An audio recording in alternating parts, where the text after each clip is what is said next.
उन आँखों की दो बूंदों से सातों सागर हारे हैं, जब मेहंदी वाले हाथों ने मंगलसूत्र उतारे हैं। गीली मेहंदी रोई होगी छुपकर घर के कोने में, ताजा काजल छूटा होगा चुपके चुपके रोने में।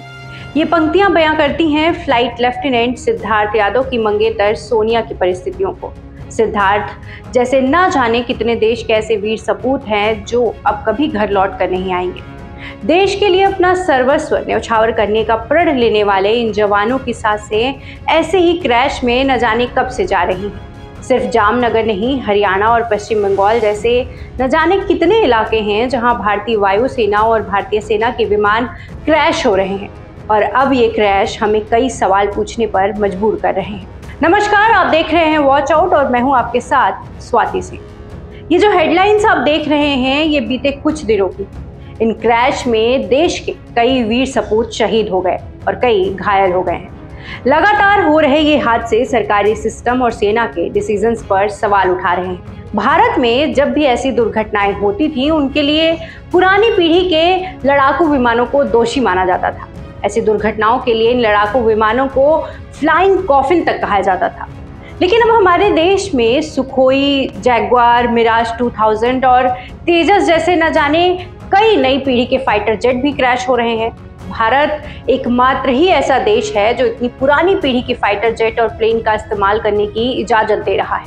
जामनगर में क्रैश हुए जैगुआर फाइटर जेट की बात करें तो यह करीब 1970 में भारतीय वायुसेना में शामिल किया गया और तब से लेकर अब तक कई अपडेट और अपग्रेड के साथ इसका इस्तेमाल किया जा रहा है। गौर करने वाली बात यह है कि भारतीय वायुसेना 2028 से 2031 के बीच इस पुराने जैगुआर विमानों को रिटायर करने की योजना बना रही है। हालांकि 2 अप्रैल को जामनगर में हुए इस क्रैश ने इस फाइटर जेट के साथ ही वायुसेना के बेड़े में शामिल अन्य विमानों को लेकर कई सवाल खड़े कर दिए हैं। सबसे बड़ा सवाल यह है कि जब सरकार सड़कों पर चल रही गाड़ियों को 10 और 15 साल तक ही चलने की परमिशन दे रही है तो फिर 50 साल से भी ज्यादा पुराने इन फाइटर जेट्स का इस्तेमाल क्यों किया जा रहा है। रिपोर्ट्स के अनुसार वायुसेना वर्तमान में 31 लड़ाकू स्क्वाड्रन संचालित करती है, जबकि स्वीकृत स्क्वाड्रनों की संख्या 42 है। वहीं यूनाइटेड किंगडम और फ्रांस में साल 1968 में बने इन जगुआर फाइटर जेट्स का अभी भी इस्तेमाल करने वाला भारत एकमात्र देश है। ब्रिटेन ने इसका इस्तेमाल साल 2007 में और फ्रांस ने साल 2005 में बंद कर दिया था।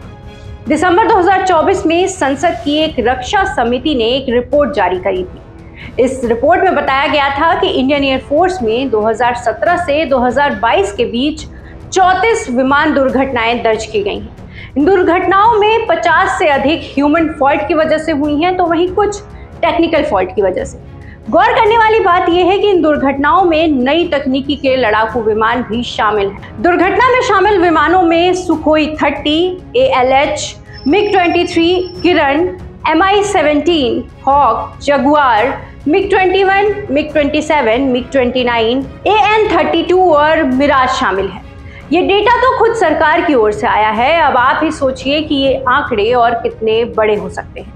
साल 2023 में लगातार हादसों का शिकार हो रहे भारतीय वायुसेना की फाइटर जेट MiG-21 के पूरे बेड़े पर ही रोक लगा दी गई थी।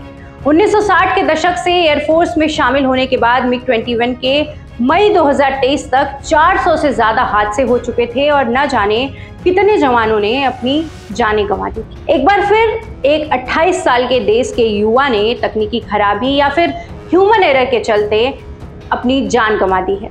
जिस माँ बाप ने अपना इकलौता बेटा खोया उसके लिए गर्व का क्षण है।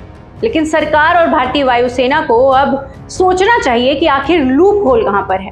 स्वदेशी फाइटर जेट्स और टैंक बनाने के सपने को साकार करने से पहले ऐसे हादसों पर लगाम लगानी जरूरी है, ताकि आने वाले समय में देश फिर एक वीर सपूत को न खो दे। वीडियो में दी गई जानकारी आपको कैसी लगी हमें कमेंट बॉक्स में जरूर बताइएगा, और साथ ही इस पूरे मुद्दे पर आपकी क्या राय है वो भी मेंशन करना मत भूलिएगा। हमारे चैनल को लाइक और सब्सक्राइब जरूर कर लीजिए और साथ ही नोटिफिकेशन की बटन भी ऑन कर लीजिए। शुक्रिया।